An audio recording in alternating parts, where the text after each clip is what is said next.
ओम पूर्णमदः पूर्णमिदं पूर्णात् पूर्णमुदच्यते पूर्णस्य पूर्णमादाय पूर्णमेवावशिष्यते। ओम शांति शांति शांति। नमस्कार मित्रों, आज की वीडियो में हम बृहदारण्यक उपनिषद के दूसरे अध्याय के 5वें ब्राह्मण का जो 18वां मंत्र है उसका पाठ करेंगे।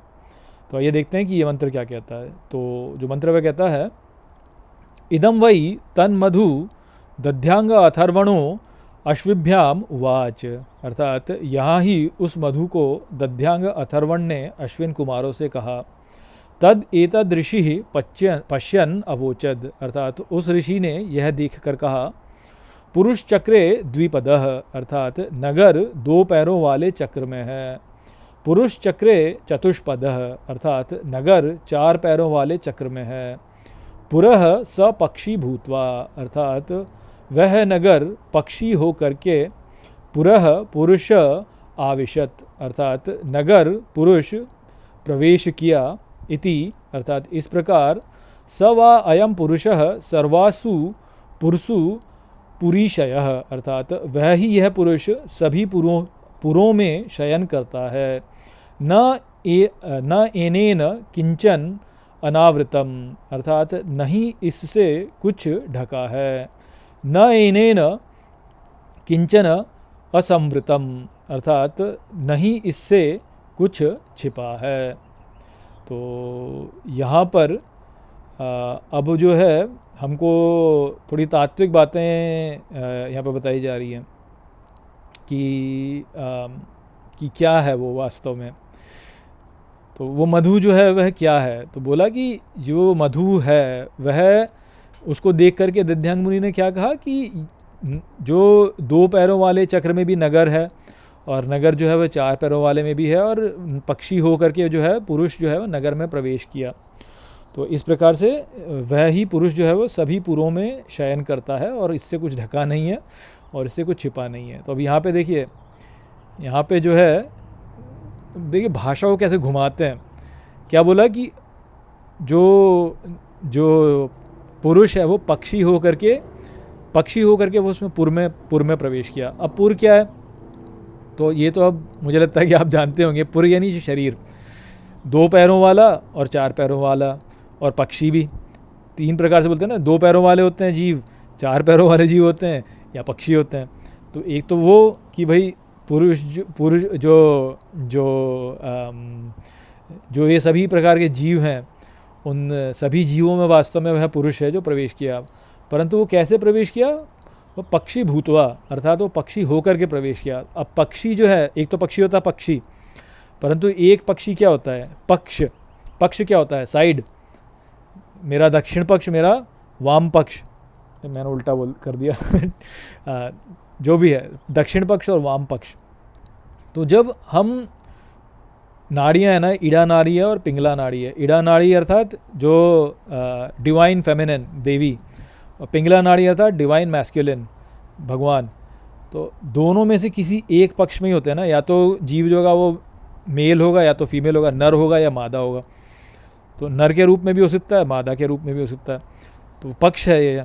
तो जब तक हम सुषुम्ना में स्थित नहीं होंगे, जब तक हम या तो ईड़ा में हैं या तो पिंगला में हैं, तब तक हम जो है किसी न किसी पुर में अवस्थित हैं। तो इस प्रकार से पक्षी के रूप में हम प्रवेश किए।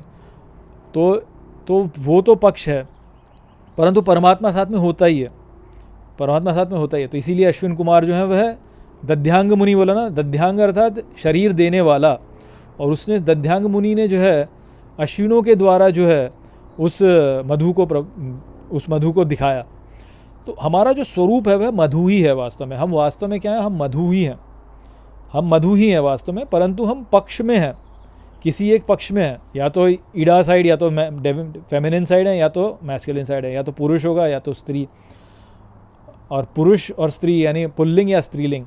और अब उन दोनों के बीच का प्रेम तो है ही, अश्विन कुमार जैसे हैं तो दोनों के बीच का प्रेम भी है। तो वो जो प्रेम है वही चलता है वास्तव में, वही मधु है, वही प्रेम जो है वही मधु है वास्तव में। तो हम उस मधु को खोज रहे हैं। तो अब देखिए कि जो पुल्लिंग वाला होता है वह स्त्रीलिंग की ओर आकर्षित होता है, क्योंकि उसका पक्ष जो है वो पुल्लिंग की तरफ है।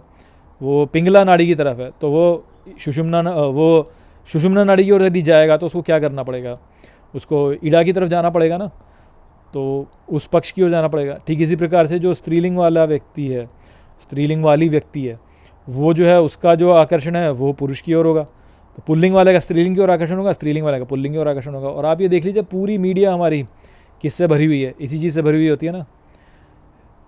इसी का विकृत रूप क्या होता है, सेक्स। इसका जो ठीक रूप होता है वह प्रेम, सेक्स और प्रेम। तो वही वाली अवस्था है यहाँ पे। और इसको आप इससे भी समझिए कि जैसे क्या बोला, दक्षिण पुरुष बोला था आरंभ में, जो बोला था वो क्या बोला था कि दक्षिण पुरुष है वो, अर्थात जो भगवान है, भगवान जो है वह जो है वह अल्टीमेट मैस्कुलिन है, अल्टीमेट मैस्कुलिन। बाकी सब उनके तुलना में जो है फेमिनिन है वास्तव में। तो जो जैसे भगवान कृष्ण है और गोपियाँ हैं, तो भगवान कृष्ण तो पुरुष हैं और गोपियाँ जो हैं वह स्त्रियाँ हैं सारी। और क्या बोला जाता है, रास में प्रवेश करने के लिए क्या आवश्यकता है, रास में प्रवेश करने के लिए स्त्री लिंग होने की आवश्यकता है।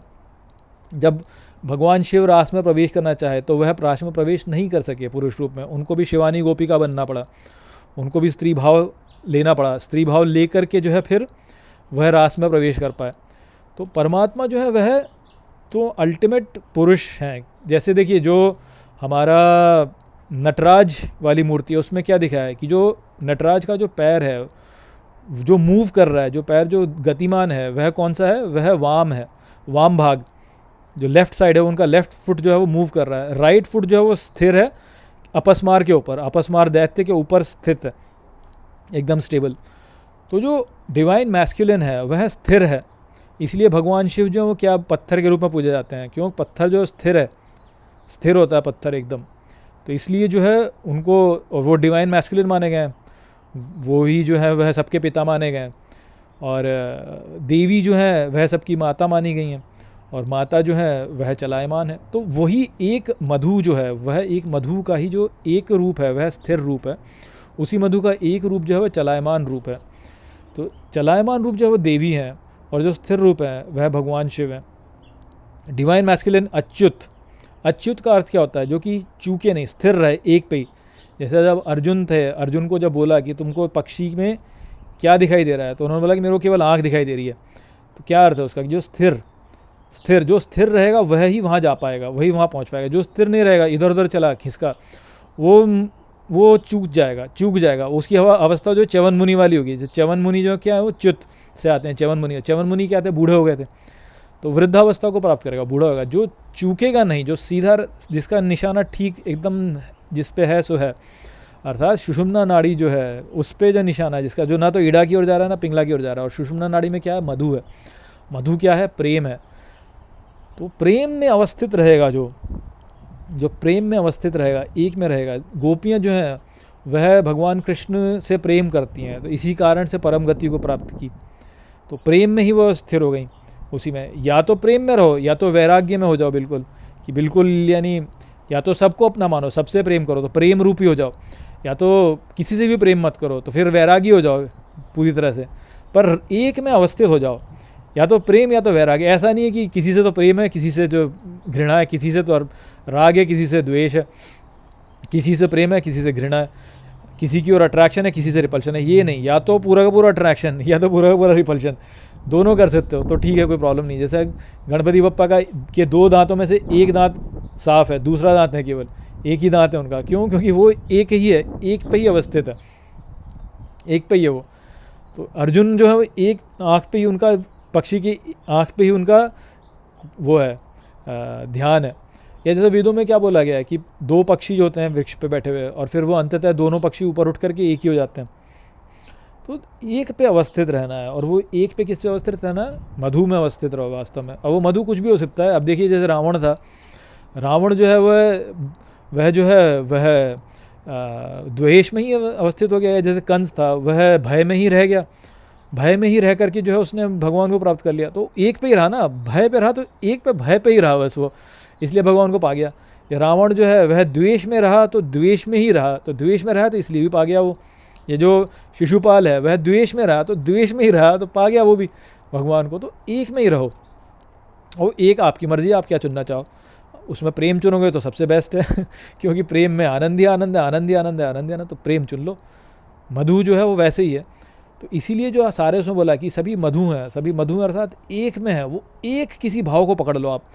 मधु जो है उसका, मैं यहाँ पे आपको वैसे तो अमृत बोल रहा हूँ, मैं आपको प्रेम बोल रहा हूँ, किंतु मधु का जो वास्तविक है वो ये कि किसी एक भाव को पकड़ लो, उस एक भाव को भगवान की ओर लगा दो और बस उसको लगा दो, बस फिर छोड़ दो, बाकी सब छोड़ दो और उसी एक भाव को लगा दो भगवान की ओर। तो फिर नहीं चूकोगे, फिर नहीं चूकोगे और फिर जो है अपना स्वरूप जो है उसको प्राप्त कर लोगे, तो भगवान को प्राप्त कर लोगे वास्तव में। तो वो यहाँ पे जो है वो वही बात बताई जा रही है कि वो जो पुरुष है वह सभी पुरों में शयन करता है, उससे कुछ भी ढका नहीं है, उससे कुछ भी छुपा नहीं है। हम सबको उसी को पाना है, उसको पाने के लिए उसको मधु अर्पित करना है। वो मधु क्या है? भावना। वो भावना उसको अर्पित करेंगे तो हम उसको प्राप्त कर लेंगे, हम अमरता को प्राप्त कर लेंगे। तो अब वो भावना जो है वो मधु आप चुन लीजिए, आप कौन सा मधु किस प्रकार से देना चाहते हैं, किसी भी भावना को दे सकते हैं। अब सबसे अच्छा ये है कि प्रेम दें, क्योंकि प्रेम जो है उसमें आनंद ही आनंद है। राधा रानी जो है वह क्या करती हैं? भगवान की ओर प्रेम ही डालती हैं, बस प्रेम ही प्रेम है उनका, वो पूरी तरह से प्रेम स्वरूप ही हैं, पूरी तरह से प्रेम स्वरूप ही हैं वो। तो अब रास है उसमें, अब देखिए कितना आनंद है, आनंद ही आनंद है, आनंद ही आनंद है उसमें। गोलोक में क्या है? आनंद ही आनंद है वास्तव में। गोलोक में ऐसा थोड़ी है कि आपको कहीं जाना है, यहीं के यहीं आपको गोलोक मिल सकता है। इसलिए तो बोला यहीं, क्या बोला आरंभ में कि यहीं दध्यांग मुनि ने यहीं अश्विनों को बताया मधु के विषय में।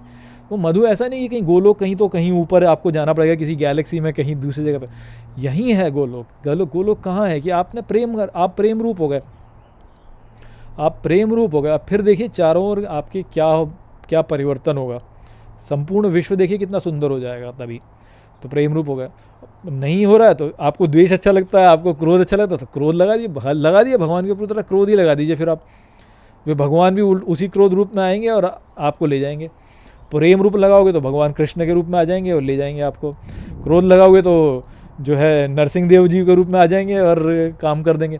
तो आपके ऊपर है, आप जो भी लगाओगे भगवान उसी भाव में वापस आ जाएंगे आपको और आपको ले जाएंगे। परंतु भाव लगा के रखो एक ही को, तभी भगवान प्रकट होंगे, नहीं तो नहीं प्रकट होने वाले हैं। आपने अभी तो ये भाव लगा दिया, फिर वो भाव लगा दिया, फिर कुछ और भाव लगा दिया, फिर ये भाव लगा दिया, तो भगवान कैसे आए आपके पास में? आ ही नहीं सकते, क्योंकि वो क्या रूप धारण करें। आपने मान लीजिए पहले तो आपने लगाया प्रेम, तो भगवान कृष्ण रूप में लेने लगे, तैयार होने लगे कृष्ण रूप में।